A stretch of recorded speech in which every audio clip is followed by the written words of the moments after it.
Well, folks, today we have a very special guest, and I can also call him a friend. He is a best-selling author. His book, Leadership Heart Unleashed, Leadership Affects Everything. And this book it's a small book, but it's a powerful book. Mm. We'll put this book in the description box so you can click on it, buy it for yourself, and for if you're in a leadership position, which most of us are in some form or another. We may not think of ourselves as leaders, but we probably are with some people anyway. But I know you'll want to get a copy for yourself, and I can't remember how many I ordered from Chad, but I just wanted to be able to give them out to people that I know that working with me, and to encourage them and to give them the tools that they need to succeed. So, Chad, before we get into the book, maybe just tell us a little bit about yourself, brother. Okay, Ken, thank you so much again for the privilege. So I like to tell people I'm a husband, I'm a dad, I'm a granddad. You know, a lot of times I joke, I hope people stop me and say, no way, you're not a granddad, you're not that old. But yes, I'm a granddad of 10. I'm a son. I'm a leader. I'm a CEO. I'm a member of a church. There's so many things that we are, who we are. But I think, Ken, more than anything, I want to be a person that's passionately following Jesus and trying to become more like him every day. That probably sums it up best. And this whole book, hopefully, is a reflection of how I'm trying to do that in my heart, inside out. So I'm honored to be able to be here with you today. I'm currently the CEO of the Boys and Girls Clubs of the Big Pines, which covers Harrison and Gregg counties here in Northeast Texas. I also do leadership coaching. I've had a leadership business since 1998. So, Ken, the crossroads of those, I hope I'm the same person regardless of where I am. And my board that hired me has been so supportive to allow me to continue the leadership business. I think they tie really well together. But I'm just here to hopefully encourage the hearts of leaders. Yeah, awesome. Well, the book cover is very interesting, Chad. You've got a light bulb here with a heart on this up here, and Yeah. maybe you could tell us how that came about. What's the inspiration behind this? Yeah. So the whole heart act, the heart is actually the picture of the heart.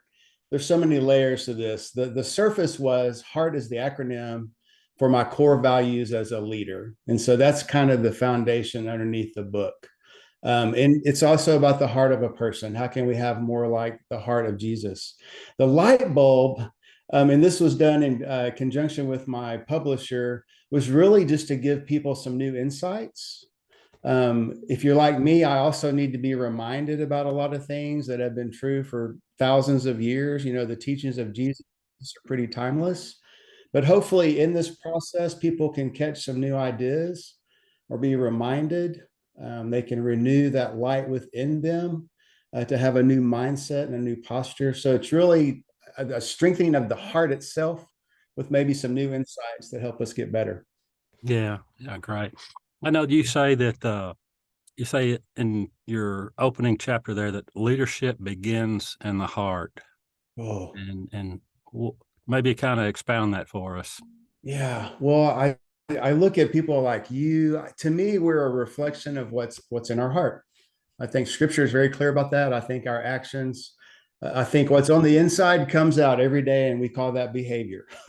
So for me, the heart of who we are those core values, those core foundational principles that we say, this is who I line up with. This is what I believe, basically. I think a value, a heart represents what we believe. And so for me, when I think in terms of leadership, it starts in the mirror. It's in the inside job first, where I have to have my heart right. And of course, in our faith, we know we have to be right with him before we can be right with anyone else, including ourselves.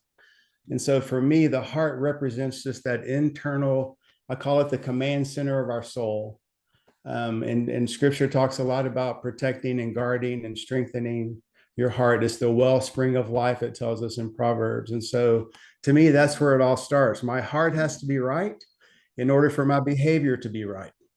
And so that's really the premise of this book, is to really make sure we're doing everything we can to have our heart, our character, if you will, in the right place so we can be right and effective with others. Yeah, I think that's true. I'm thinking of the scripture, as a man thinketh in his heart, so is he. Yeah. Yeah. I don't know. I should have queried this. You probably know it. I don't know how many times the word heart is mentioned in scripture. That do you know that by I, chance? I don't know the answer to that. I'm gonna have to find out. I'm gonna find out for you. But that's really the core of this book is just the heart of a leader.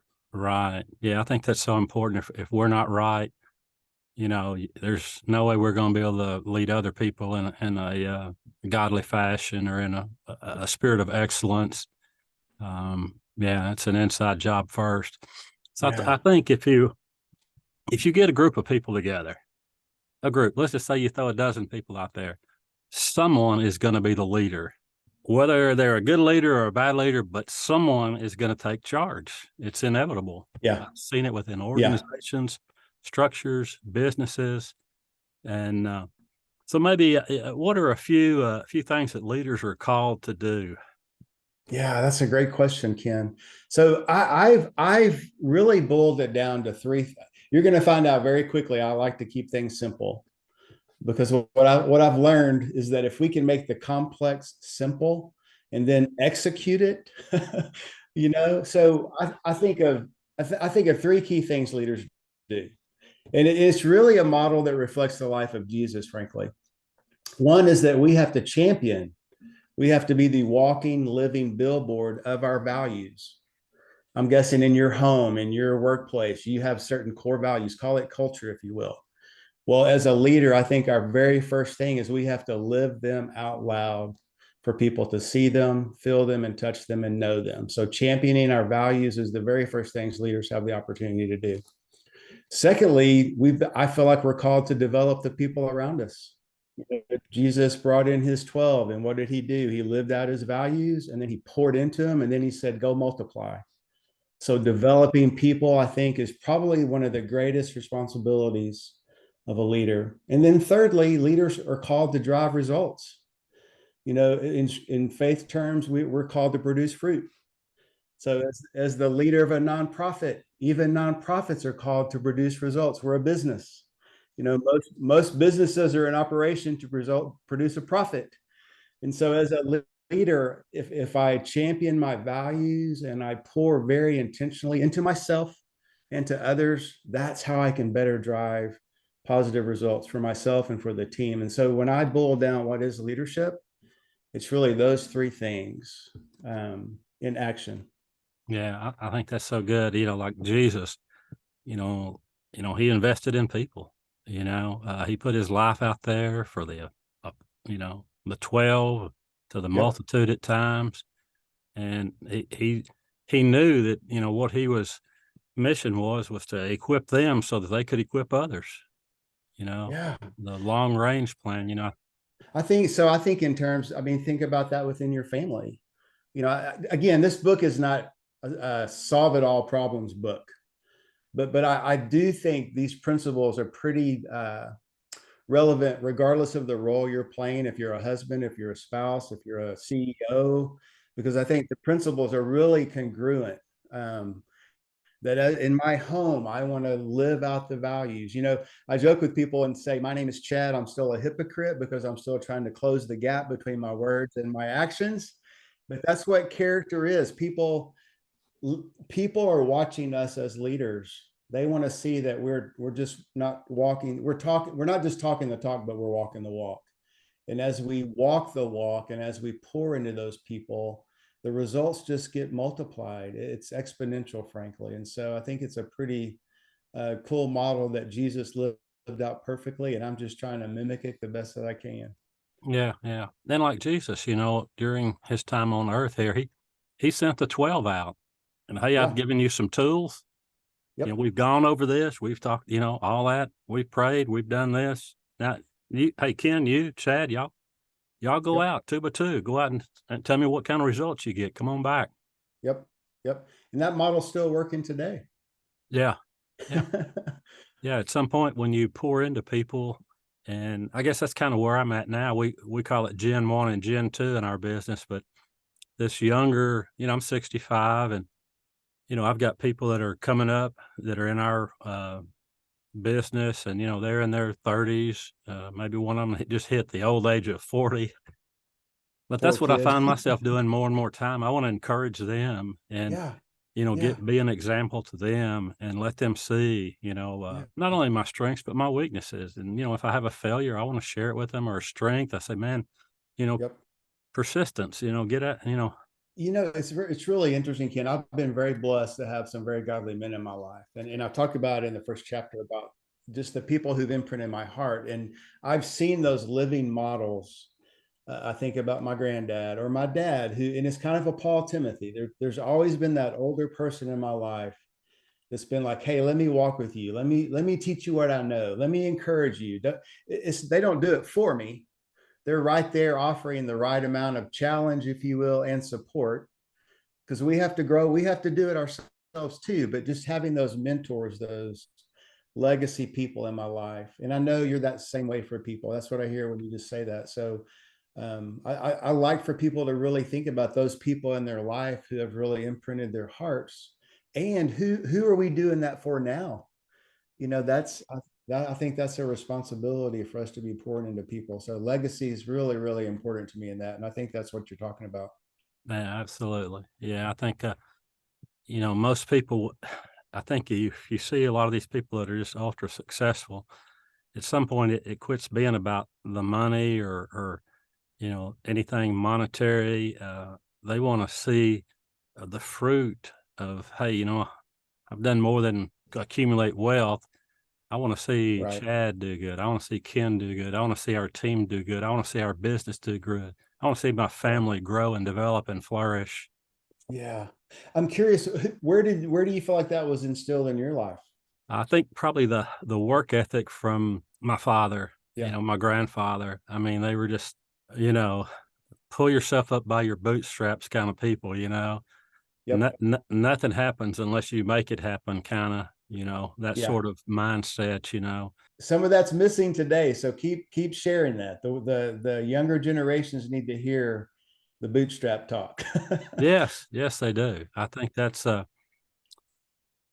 something very a shift in the generations, I think, of what our fathers and grandfathers and the Yeah. generation behind us possibly. Yeah. But I think there's opportunity. I guess I hope I'm the eternal optimist. That's to me the privilege of leadership. We don't always get it right, but we do have an opportunity to say, hey, consider coming this way. It's an invitation. To me, leadership's an invitation. Hopefully our life is so attractive in terms of the character and our behavior and our care for people and the results that we're producing. Hopefully that's an attractant, if you will.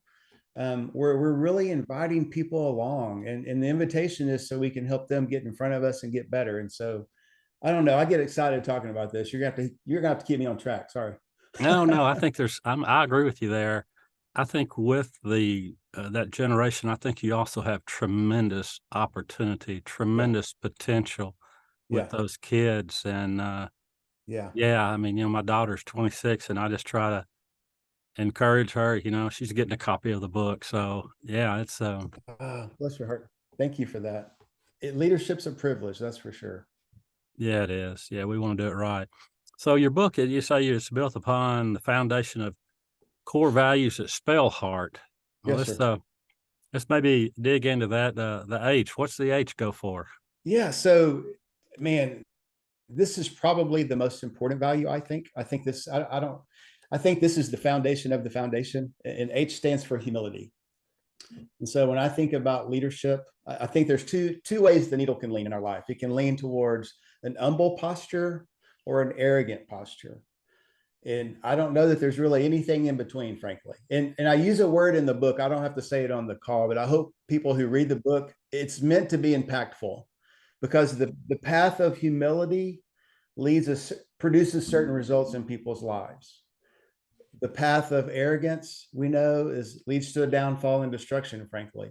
It's not always a pretty picture when you follow a leader who has an arrogant posture. And I think it again starts in the mirror. So when I wake up and I walk down the hall, do people, when they see me, do they see, oh wow, here comes an humble person, or do they see arrogance? I think that's where it starts, Ken. And so for me, I talk a little bit in the book about how do you differentiate that. For me, humility is the most fierce posture on the planet because it goes against the nature of arrogance is all about me. Well, humility makes it all about you. And it takes a pretty big person to realize the world does not revolve around them. As a leader, I have to recognize that, yes, I want to come into this at my very best. I receive the goodness that Jesus has put in me, but because of him and what he's done for me and his strength, I can go lead and serve and focus on the needs of others. And I fight for that fiercely. You talk about a culture now these days, and within a business or within a family, it's a tough battle out there. The old mindset about humility was, oh, you're just a meek doormat. No, that's not humility. Humility is you fiercely stand for your convictions and you fight for your people. And so for me, I get chills thinking about it. Humility is a very strong posture. And that to me is the core foundation of an effective leader. Arrogance is all about yourself. What are you going to do for me? Whereas humility is, hey, I love you. I'm here to serve you and encourage you and help you be your best. Humility has great expectations because you believe the best in people, whereas arrogance really doesn't care as long as it serves me. And so for me, the core foundation really is built on humility, Ken. Yeah. Yeah. Well, I'm thinking about, I think it's Philippians 2:7, and correct me if I'm wrong, but Jesus humbled himself and kind of what you were saying earlier and became a servant.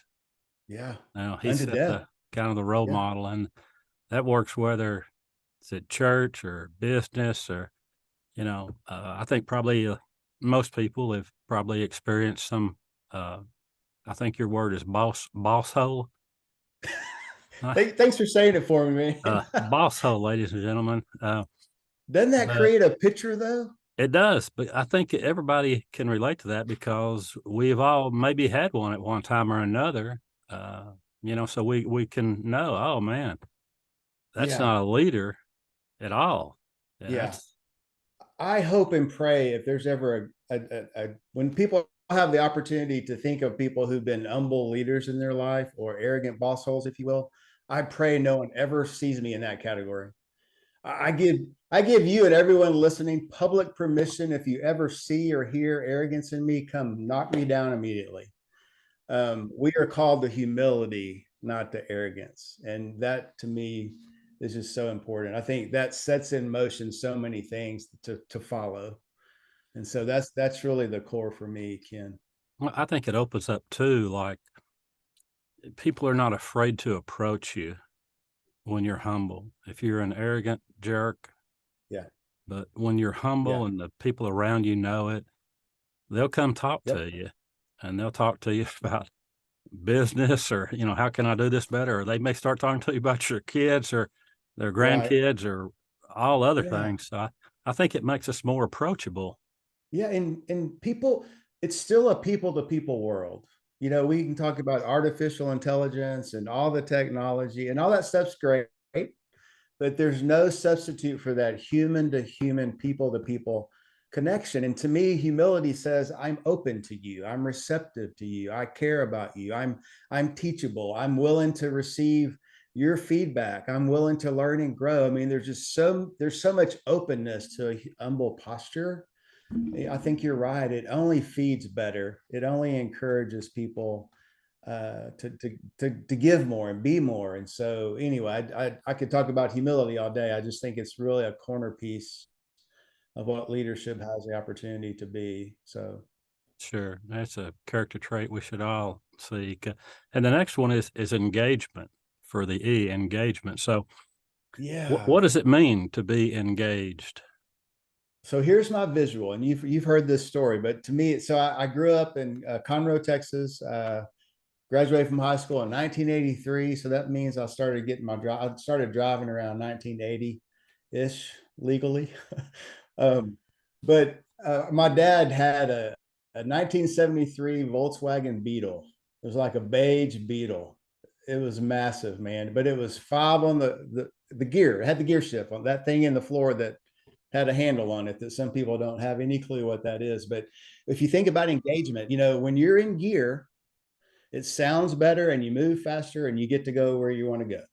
Right. So that's in gear, engaged, you're engaged. When you're disengaged, it's noisy and costly and you don't go anywhere. Right. And so that's kind of my initial concept of engagement, is that I'm all in. Ken, as your friend, as your brother, when Chad's coming, you're going to know he is all in. If you're on my team at the CEO, at the Boys and Girls Club, people are going to know I'm fully committed. I'm all in. I'm not straddling. There's no such thing as halfway. You're either in or out, frankly.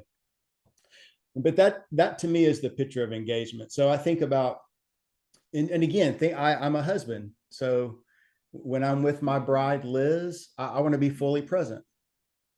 When I'm with my kids, I want to be fully present. If I'm leading a team, I want to be fully present. So I think it's our opportunity and responsibility as leaders to be fully engaged. And that's kind of the initial piece. Another word I like to use for that, Ken, is proximity.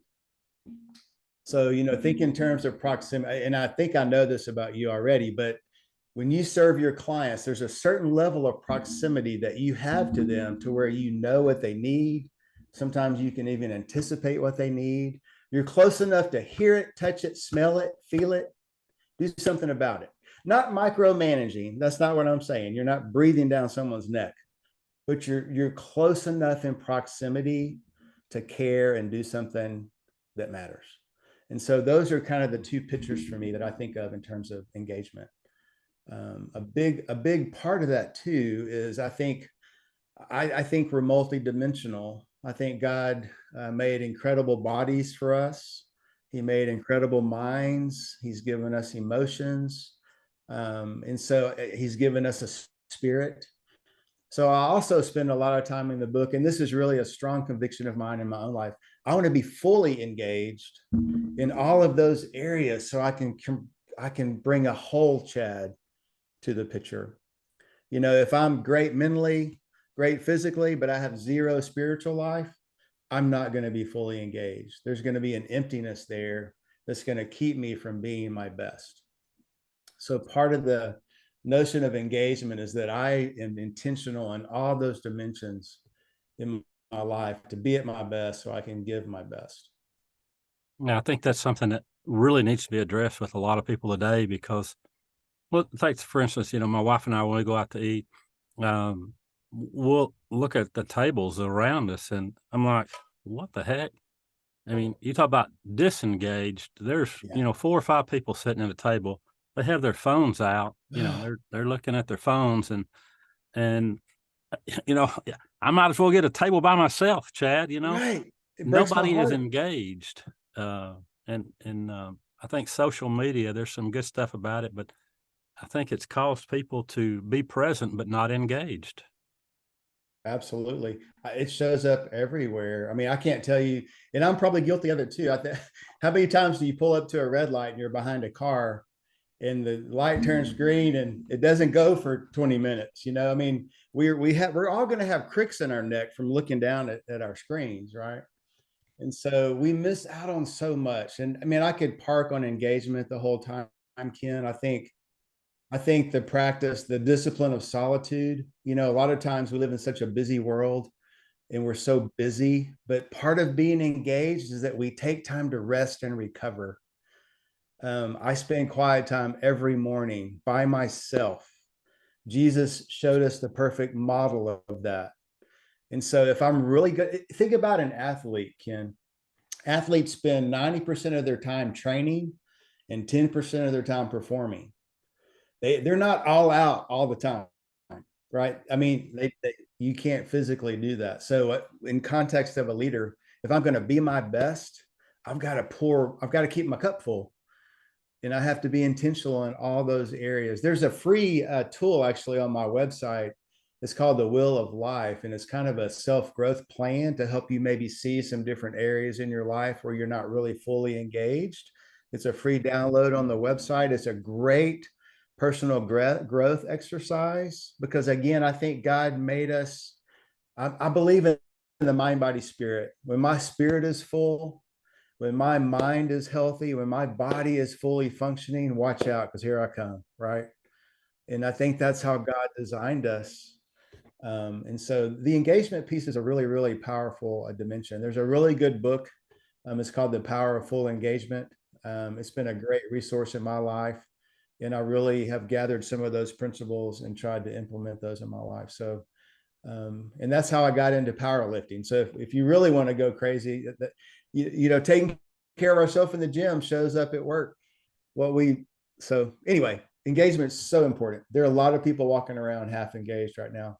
I think that's one of my challenges that I find too, and I really like that particular chapter in your book is a lot of young professional people are very good with computers. They're very smart.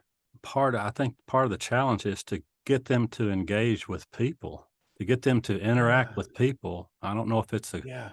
a confidence issue that I see among people in all different businesses, but yeah, get in the game, get out from Yeah. behind the computer screen, the laptop, and go have lunch with people, go have coffee with them, go shake their hands, go Oh, talk to them. yeah. Ken, it reminds me, and I love technology. I think, but I'm getting to where maybe I think this, you made me think of this. So if I've got an email thread going back and forth with someone, if I have to respond twice, I usually pick up the phone and just call, and because it's just, it sounds old fashioned to people. And Ken, you're probably like me. People are surprised when you call. Mhm. It's like, oh, I got a voice. But or like meeting for or going to break bread. One of my favorite things to engage with people, and you and I need to do this too, is I love going and sitting breaking bread with somebody or having coffee, whatever you want to call it. But there's an intimacy of that's engaging. And I just think that I don't think the human spirit will ever function without it. And I think that's something we're going to have to really fight for within these new generations and new leaders, is to remind them the power. There's no substitute for being in the room. I drove to Marshall today, just no other reason but to spend 2 hours with my team in the same room. No agenda. And it was beautiful, right? There's no substitute for a leader being engaged with himself and with his team. It's powerful. Yeah, well, I think, you go back to Genesis, and of course it was Adam and Eve, but God says it's not good for man to be alone. But I think you can even take that out further, extrapolate that. Don't forsake the assembling yourselves together. Get Yeah. together. We need Yeah. one another, and Yeah. there's just something that comes about. A lot Yep. of times it's creativeness, bouncing ideas off each other spontaneously. You see things in a fresh light that maybe you don't see Yep. shooting a text message back and forth. Yeah. So what's the A? What's with the A? Well, A is for attitude. Oh, okay. Getting Now, close to home now. Attitude.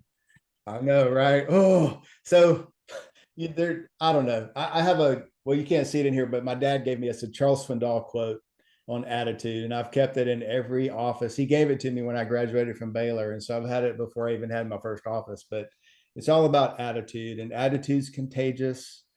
Attitude, again, is a reflection, I believe, on what's on the inside.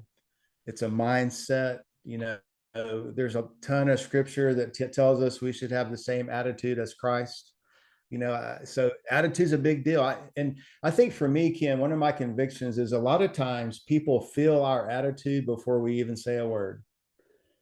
They can see it on our face. They can see it in you can walk into the room and sometimes you just feel it, right?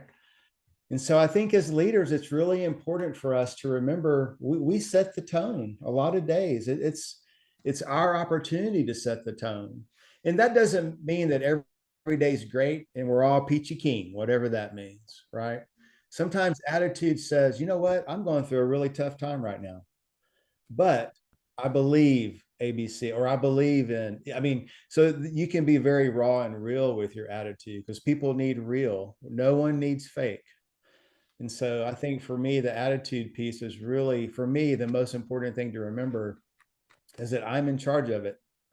There's a old behavioral theory called locus of control. And basically, if I'm going to be a mature, responsible adult, I have to recognize that I get to make choices. I have some level of free will in my life that says I get to choose my actions, my behaviors, and even my attitude. And or I could have an external locus of control, it's called, and I can blame you for my attitude, right? And so it's really, I'm either a victim or I take ownership of my life. Even in my faith, I believe we still make choices. And so to me, attitude is on me, even when life is hard. And I think in this chapter, I talk about my younger sister, Julie, who was adopted when I was 8. She passed away almost 2 years ago to the week. And she was a heroin addict, Ken, just had a rough go. Anyway, but I was so blessed, Liz and I both, and my mom and dad. We were with her during her last breaths, and to see her go from Julie, there's nothing else for us to do, to you have hours or days to live, and to see her transform into a place of peace amidst that, I admire her for that. That gave me so much hope, not only for her, but just for me as her brother, that even in the worst of times, we still have some level of choice as to how we respond. And I think that's attitude. I think our faith gives us strength to face some really, really tough things if we allow Jesus to work in us and through us and for us in those times. She could have gotten really angry and bitter, but she got peaceful and relaxed. And I'm still trying to mature to be like that. I don't always have the best attitude. I can pout and whine with the best of them when I don't get my way, right? But if I keep my attitude right, man, it just sets the tone not only for myself, but for everyone else. And I think I ultimately have to remember attitudes on me. I have to make choices. It's kind of the I get to do this versus, oh, I have to do this. There's that ownership of seeing the opportunity in things. And so man, attitude is a really important deal. I'm curious for you, do you have a favorite saying about attitude that you've taught your kids or your employees? I just, a positive attitude and just, keep putting one foot in front of the other. Kind of some of the things that maybe you've said in your book is the thought of, some things are going to happen to us, are going to happen to our family that are completely out of my control. They're Yep. completely out of my control, and I can get bitter or I Yeah. can get Yeah. better. I can get better and get Yes. better. Oh, And I as love that. I was talking to a man this week, and it was really a fantastic conversation with him. And he was going in just for a wellness check. He's was a senior executive at a Fortune 500 company, Mm. routine physical, you know, nothing. He felt good, exercises, all that. He goes in and his blood test is so bad that they call him. He goes back to work. Hey, I got some more stuff to do, Chad. I'm going to knock this Wow. out. I got to get my team rolling. You know, very Wow. successful. And so he gets a call. He said, it's never good after you've done physical. They tell you to go to the emergency room and retake a Oh, blood test. After that second blood test, they gave him 2 weeks to live.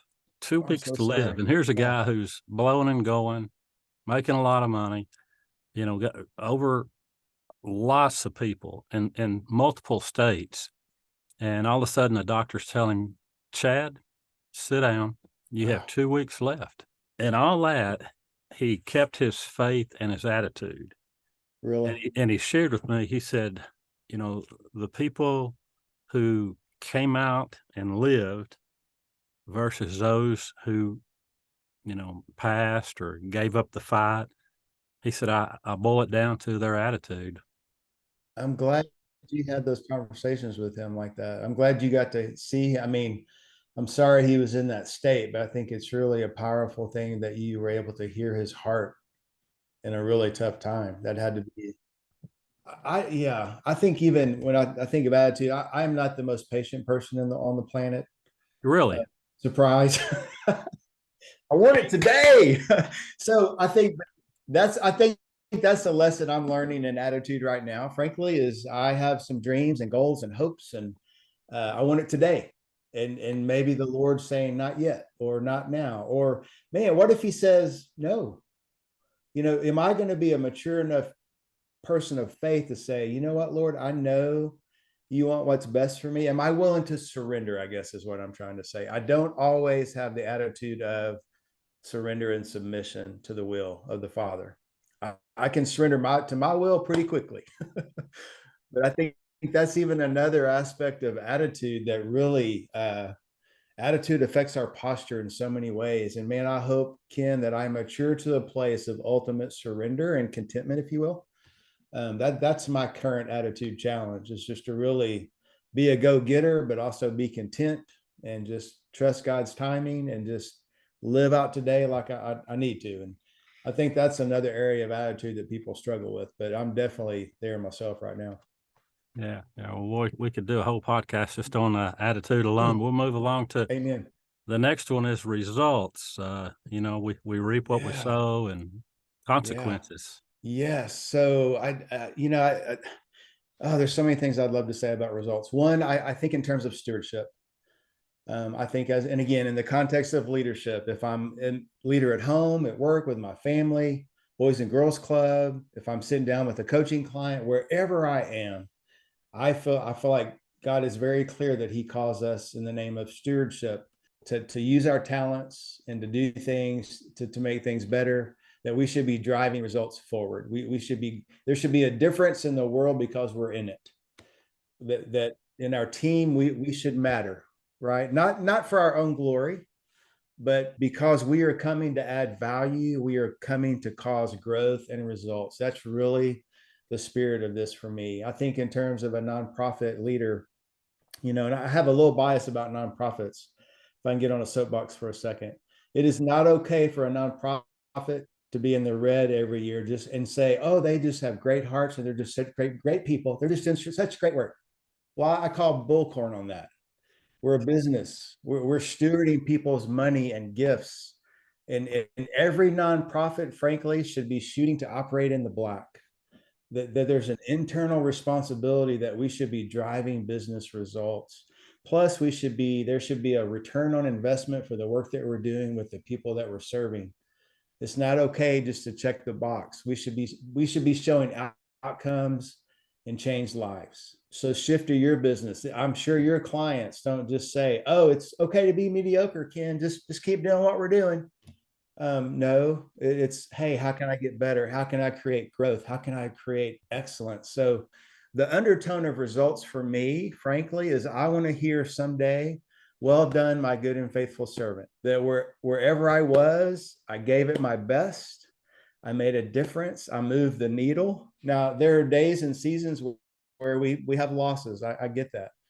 But when we have a loss, we get back up and we fell forward. That there's always this notion that we're going to get better. And so I think in terms of my marriage, what am I doing to cause greater joy and depth in my relationship with my wife? It's not over when you say I do. Now it's It just just, starting. that's right. And so it's that constant, I guess in the business world, we probably call that continuous improvement. I think about next time I see you in the gym, my guess is you're not going to be walking the same pace or lifting the same weight. It actually starts to work against us if we don't increase that tension. And so there's got to be that continuous improvement, I believe, in our mind and our body and our spirit. And that's really the heartbeat of results for me. Talk is cheap. Actions prove way more than what we say, I think. And so there ought to be some evidence, if you will, that through our leadership and through our service, through our actions, we've caused some forward movement for people. And that's really the way I see results. Yeah, it's interesting to be around people that are successful and to want to meet people who are successful. And you ask them, how do you get these results that you're getting? What pushes you forward? And that's always, they've reached a point in their life where it's probably not about the money anymore. Yep. Probably at one time it probably was, it was some motivating force to them, but you see all the results of the decisions that they were making day in, day out. Someone says, what is it? Just show up, just put in the work. Yeah. I can remember Kim, when I finished Baylor, my dad set me down. I'm going to really date myself here. He's like, Chad, I want you to start saving $100 a month. And he said, if you do this over time, He's basically talking about the compound effect. Day to day, do the small things faithfully and diligently and consistently. Now, when he said $100, I was more like, Dad, how about 25? Yeah, yeah. But that was a discipline, because the heart of what he was telling me was, Chad, if you'll be disciplined, if you do this, and it's not always the sexiest, shiniest thing to hear, but I'm finding if you have really consistent daily habits, the small things begin to build upon themselves. It's that compound effect. And I think that over time it speaks for itself. You've heard the stories about the widows saving a little bit along the way, and then they become a billionaire. And I love those kinds of stories, because to me it's a reflection of that discipline, that daily grind, if you will. And I know that's something that, man, the sooner you start that, the more benefit you'll have. I don't think it's ever too late. But man, just being mindful that if I'm really going to cause results, I have to be consistent, have to keep paying my dues, if you will. And so over time, the results become exponential. What's the T? What's it with Oh, the T on heart? you getting me fired up, man. T's all about today. Well, and man, I'll be 59 in May. I'm right behind you, my friend. I feel like I'm just getting started though. There's so much in front of us, and I guess that's so to me, today, the attitude I have about today is today's a gift. Every day is a gift. Now, there are days I wake up and I don't want to do that, but today's a gift. Chad, what are you going to do with this gift I've given you? One of my favorite scriptures, and this probably is a little out of context, but Joshua said, "I choose this day to serve the Lord." Every day we have a choice, and so for me, the opportunity of every day to grow and love and serve and give, to have fun, to experience life, it's a gift. And Ken, just like your friend, you mentioned 2 weeks, 83 days. Who knows how many more days? This may be it. And I know that some people are like, "Oh, you're so morbid," but life it's like that sometimes. And so I just want to make sure I've made the most out of every day. I was telling someone, this is kind of a random way to say it, but my last collegiate baseball game, I was a catcher at Baylor. We made it to the Southwest Conference tournament, which also dates me. We were playing Arkansas in Fayetteville, and I can remember the last out, I took all my gear off. I handed my whole bag of catching gear to a freshman catcher that I'd been mentoring. And the feeling was I didn't leave anything out on the field. I laid it. I mean, I didn't take anything with me. It was all out there. I laid it out. I was empty in terms of my performance and what I gave. And that to me is how I think of every day. I don't want to leave anything left undone. And the cool part is that we get to do it over again tomorrow, maybe. But today, I have to be responsible and accountable for today. And I joke about the saying "Carpe diem," seize the day. And I think it goes on to say, seize the day without any worry about the outcome. I stop with seize the day, and please care about the outcome, because today really is an opportunity to love and serve and lead. And I want to make the most out of it every day. Yeah, that's good. I think, like Paul says, I'm pouring myself out like a drink offering. We want to think of it in Yeah. spiritual terms. I am Yep. emptying myself. I'm pouring myself out. I'm giving my Yeah. all. It's Yep. all out there on the field. The baseball analogy picture. Yep. Yeah, yeah, I think the flip side of that, if we don't do that, we're going to have a lot of regrets. I go back to your word a while ago when you said we can be better or bitter, and it breaks my heart to see people who are just on the bitter and on the regret side of life. That's tragic. That's tragic to me. And I just want to encourage people that don't you have a choice. You don't have to go that route. Give everything today. Don't have any regrets. Obviously, we're going to fall short and make mistakes, but man, get back up and keep going. And if we're blessed, we'll have another day to do it again. But man, make today matter. yeah. I think the older you get, the more you squeeze out of life. Yeah. I think so. Or at least at 65, every day now, I think, man, this is a gift. I want to do my best today. I want to seize the moment. I want to, Yeah. be present. I want to be engaged. I want to be an Yeah. example. What do you think clicks in us, Ken? Why do you, I mean, what clicked in you for you to start feeling that way, you think? Yeah. Well, I think one of the things that happened to me was a couple of years ago when you know, I, I was very sick, and I had four doctors tell me that you're going to die and you won't be here in the morning, probably. Oh, I Not hadn't just heard this one, story. I had four of them. Oh, wow. So the fact that I lived through that and fought that has given me a depth of appreciation Hmm. that I never had before. And I Yeah. think that's part of it. And I think it just, man, I'm just so grateful to be here. I'm so grateful to be alive. I'm so grateful to Yeah. come through that. And, Wow. so That's yeah, beautiful. I hadn't heard that story. I think you said the right word. You're grateful. I th I think that's an expression of that, man. Thanks for sharing that. That's powerful. I want to hear more about that sometime. yeah, yeah. Well, it was, my back was up against the wall, man. Wow. Yeah, Wow. yeah. Anyway. A Yeah. powerful, moment for sure to Yeah. Yeah. defy what was happening. Again, Yep. it goes back to your attitude, and I purposed in my heart not to believe what they were telling me, Yeah. and I didn't buy into it. And Yep. I fought mentally, I fought in prayer, and here I am. Yeah. Absolutely. You're just getting started.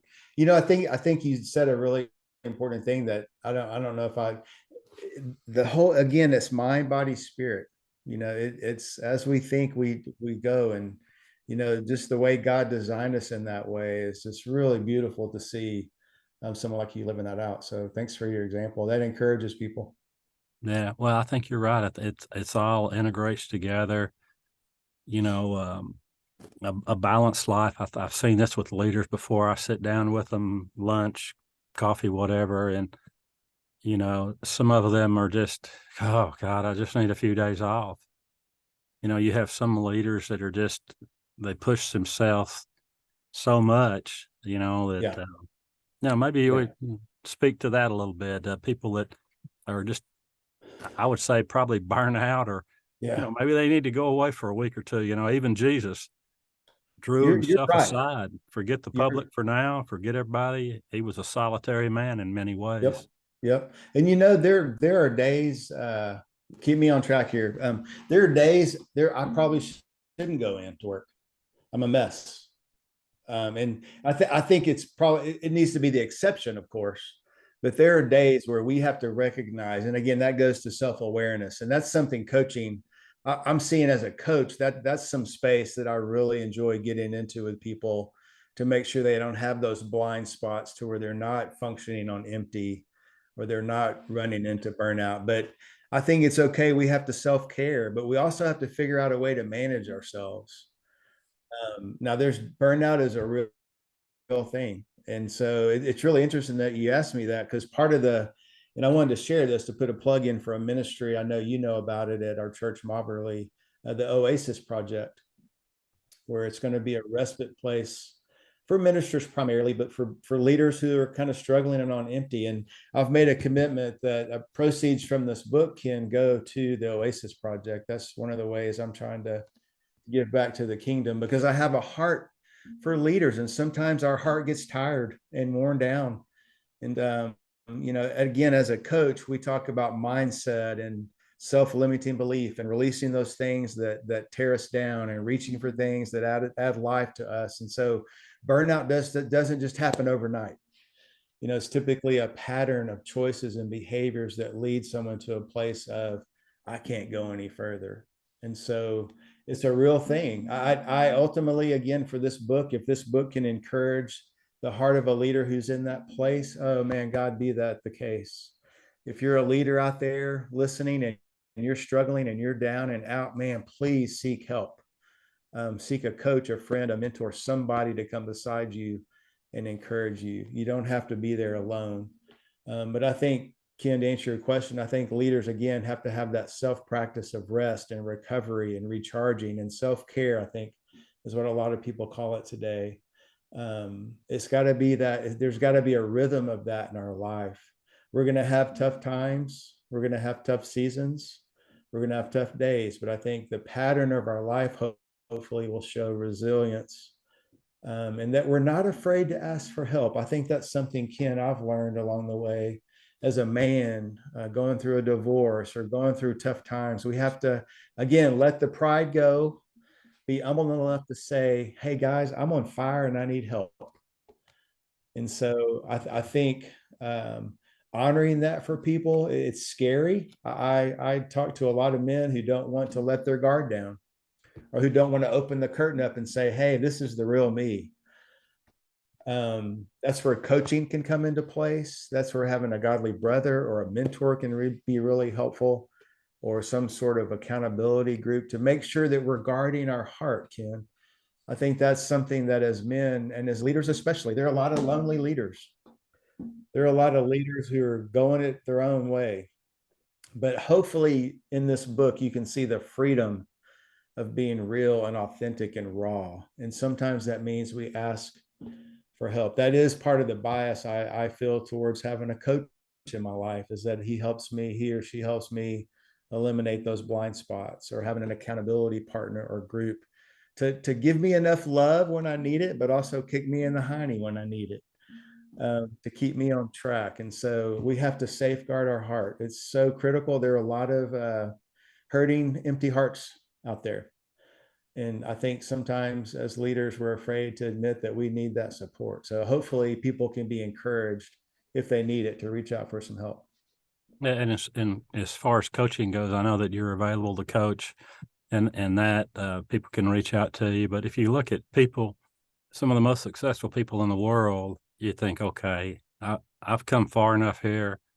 I'm the PGA Tour champion, or I've won 5 U.S. Opens, or I've got 3 World Series rings, or whatever the pinnacle of success is for their excellence. I would say 99.9% of them that I know, they all have coaches, Absolutely. no matter Eh, what level. No, and you know what's really cool? So, yes, I agree. I have, let's see how many. I have a nutrition coach, right? Because I'm preparing for a powerlifting meet in May. I have a nutrition coach right now, and I have a strength coach. One of them is my daughter, and I love her dearly. But I've grown up with coaches and my whole life. I need that external person to challenge me.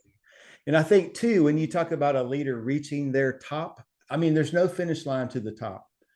But I think an opportunity for coaching a real seasoned executive sometimes for me is I start to show them how they can start developing people. It becomes a legacy conversation.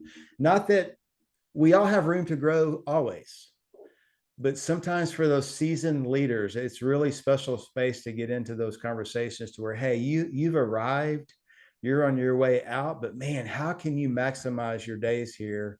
Like you were talking about earlier, developing those younger people around you. So sometimes the coaching shifts from an inward growth focus to, man, how can you multiply that and start developing people? I think leaders at every level could benefit from coaching. Sometimes it's more of an inward focus, but man, at that level, it becomes more of an outward focus. And so you're right, though. We need those people in our life to give us that right level of challenge and support. It reminds me real quick, Ken, in the first part of the book, and I think at the end, I dare people. I don't know if you caught the double dog dares that I gave. It was very intentional because I wanted it to be a spirit of, I love you and want to encourage you, but I also want to challenge you. Having that right level of tension, if you will, to pat you on the back and kick you in the hiney at the same time, or cheer you on, and I think that's hopefully part of the spirit of the book that people catch. And so, thanks for asking that question. Yeah. So how can people reach out to you as far as, they're listening and say, I want to get some information on coaching, coach session. I don't know how long that 3 months, 6 months, or however long, or if they had a business or an organization they're Yeah. involved in. Wow. Well, man, How does that work okay. as far as how would they reach to you? And Yeah. Okay. contact you about those sort of things. I'll Wow. put your book in the show notes and Okay. throw a link on Okay. that. But Okay. Well, thank you for that. All my contact information is in the book, but it's real simple. If you just Google chadpattersoncoaching.com, that's my primary website. That has all my social media links, my cell phone number, my email address. But your really, cell phone number's on there. I want to be Wow. direct, Yeah. you know? Awesome. Well, Ken, thank you for the privilege of the conversation. I'm really blessed because I know I'm going to see you in person soon. But thank you for the gift of this time and just the opportunity to hopefully encourage you, I hope, and just the listeners. I really appreciate the opportunity to share my heart with you.